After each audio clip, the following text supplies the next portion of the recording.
What's up, First Tube? This is my first official blog. Should I say it official? Okay. But yeah, this is my first official blog after kickoff for the 2011 game, which is called Logomotion. It's a pretty cool game. I'll put a link in the description. But yeah, my first impressions of the game. This is 2007 with a mini-bot. And yeah, I mean, that was my first impression of the game. First thing I did was went to go look up video of old teams. 11, 14, and 25 clearly come to mind as the two best robots that year. From what I remember, 330 was good. But knowing that you have plexiglass right there, where if you drive too hard into it, you might mess up your arm. You might need something sort of like a suction or a design that 1114 used or something along that line. You can't have a straight out gripper, which grips the tube. But yeah. Then when you looked at the rules more clearly, you had this 60-inch cylinder rule, which now could be 84 inches depending on what question and answers say.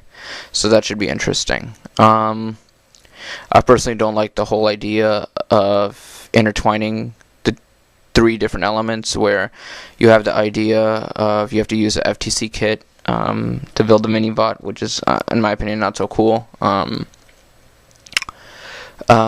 I mean, that's an intermediate level. You shouldn't be, it's great for them, but it's more of a hassle for, a lot of the people in the FRC community that have only done FRC. I only did FRC. So, FTC started after my time.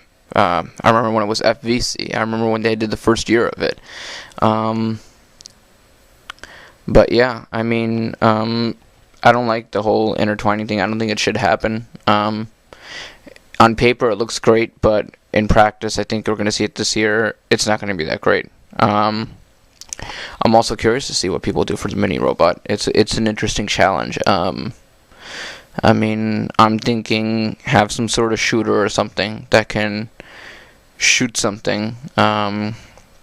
A rubber band ball or a rubber band mixed with surgical tubing ball, or rubber band surgical tubing rope ball, or something along that lines, where it tosses it where it shoots it just pretty much 89 degrees upward, or whatever you need to hit the bottom of that sensor at the very top in the final 10 seconds, and bam, you got all 4 lights flashing, or all 3 lights, whatever the situation is. But yeah, those are my initial impressions of the game. My team pretty much started thinking about mini-bot. We talked about the ARM, and I told them, hey, your best bet's to look at 2007 stuff, and that's what a lot of the mentors looked at, and they're like, yeah, that makes sense. We'll come up with ARM designs. ARM is not an issue. What they were worried about was the mini-bot, and I think I know, at least from what I heard from my Canadian friends, that Canada doesn't have FTC teams, neither does Michigan, from my understanding, so you have a problem there if you don't have an FTC team in your area. We luckily have 2 in our area, but we're not involved with any of them, so it's going to be an interesting challenge, but we'll see what happens. Yeah, so we start talking about the mini-bot, and the fact that you can use magnets is going to make the thing a lot more interesting, so let's see what happens with that. That's going to be fun to watch. That is if you're doing the traditional way, if the shooting thing is outlawed. Me personally, I've gotten just a glance through of the manual. I've gotten a glance through the introduction and the game sections. That's pretty much it right now. I've just been swamped this whole weekend. I've gotten most of my rule interpretations from Chief, which is unfortunate, but I do it every year. I don't sit down and read the manual until maybe the Monday or Tuesday after kickoff. I normally just swamp through Chief and watch what other people are reading, and I go from there. Therefore, I know what it should be interpreted as. So when I'm reading through it again, I don't get confused. And I think, it makes sense to an extent. But some people may say that may eliminate a 469 strategy, but you know what? This game is really unbreakable. And honestly, personally, from a viewing standpoint, this game is gonna suck. Yeah, I said it. This game is gonna suck watching it. And here's why. The fact that you have it on the driver stations to a level where it's painful to be able to see what's going on from the middle of the field. Because it's going directly on the driver station walls. It is going to be hard to see if teams are making a logo or if teams are trying to place it on, because you're getting a side angle view. You're not getting a front facing view of the robot trying to put it on. So that's one thing. Second thing would probably be the fact that there's no defense really allowed to be played in here. You're not going to have, even though it is prongs and hanging inner tubes on it, you're not going to have an 11-14 versus 48 situation, which is a good and a bad thing. Good in the fact that you won't have arguments over torn arms and whether there should have been a penalty or not. And you're going to have the other argument where it's a bad thing, and I'm going to agree it's a bad thing. And this is, I much more strongly agree with this than I agree with the good thing. The good just comes with the bad. But in this situation now, you're eliminating pretty much virtually all defense from the game. We saw defense to a level in 2008.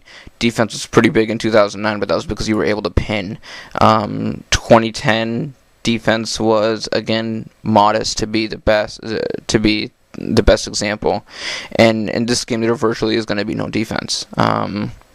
Sure, you have a free-for-all zone, but you can't do high-speed hits. You can't do any of that stuff. If you have a gripper, you might have a shot at ripping a robot that has suction, maybe ripping the inner tube off of them. But knowing that people have learned from 2007, we'll see what happens. I highly doubt it. Highly doubt you're going to see that. I think a lot of the veteran teams are going to know how to control the inner tubes, know how to manipulate. Even, it doesn't matter if it's a circle, square, or triangle, in my opinion. It's an inner tube. If you have a gripper, or if you have some sort of thing that can manipulate even, whatever portion of an inner tube, depending on the diameter and stuff like that, of how big the inner tube is, most of them are probably going to end up being very, very similar, at least depth-wise. And that's pretty much how I'm thinking you might want to go about gripping it if you want to grip all three. You're not going to have an issue with controlling all three. I honestly think no one's going to really have an issue. People are overblowing it. It shouldn't be an issue. Where one team can only lift circles, one team can only lift circles and squares, but they can't lift triangles. That's not going to happen. I honestly don't think that's going to happen. But we'll see.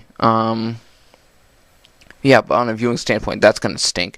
The only thing you're going to be excited for is maybe the last 10 seconds when these mini-bots go up the thing and try to shoot up the lights. The lights is a great thing where you can tell who came in first, second, third, and fourth. And then you're also going to have the issue on top of that, where you might have two mini-bots going up, and from a viewing standpoint, you might not be able to see you might not be able to see a mini-bot on the back end of the field if you're sitting directly. If you're sitting directly straight, staring at the field, the center of the field. But we'll see what happens.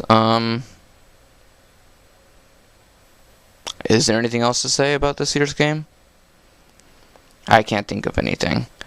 But yeah, my team, I personally am going to ask them tomorrow, hopefully, what is their competitive goal? I hear a lot of, we want to have fun, and then I hear the mentors say, we want to win one regional. And I go over there, I'm like, my mentality is championship or bust. I want a world championship. And a lot of teams, some teams are competitive, some teams aren't. I understand that. So, I'm a mentor. I want to adapt my goals to what the students want. And if we do what the students want, then I think we're satisfied. But if I can inspire the students to a level where I'm like, you know what, this is a game. We did it before. We've learned our mistakes. We can do it again, and we're going to be better at it this time. And, just go on about that speech. Then maybe I might be able to inspire one or two more of them and say, you know what, we want a world championship. We're going to do everything that we can to do it, to get it done. Because I think we have most of the resources, if not all the resources that we need to get it done. But we'll see what happens. Otherwise, I've been busy watching that sport that Dean thinks they shouldn't be playing, that unfortunately they still play, football. Been watching that all weekend. Watched a bit of the Seahawks game after I got home from kickoff and team meeting at about 4:30 to 5. Went out with friends Saturday night. I got up. I totally ignored the Chiefs game. And I was at work this evening, and I watched a bit of the Packers-Eagles game, so, yeah. But, yeah, I'm going to get going. I think I've been rambling for too long. I'll probably record a video tomorrow of a team meeting. I'm at work, so I'll probably be doing it over the phone. I'll record it. And for those of you guys, I'm going to record videos during build season. Now, some of these videos I might edit out a few things, and then I might have like an extended edition after build season showing our robot and stuff. But I really don't see the need where, we're blocking out a robot not being shown. So, yeah. Peace out, guys.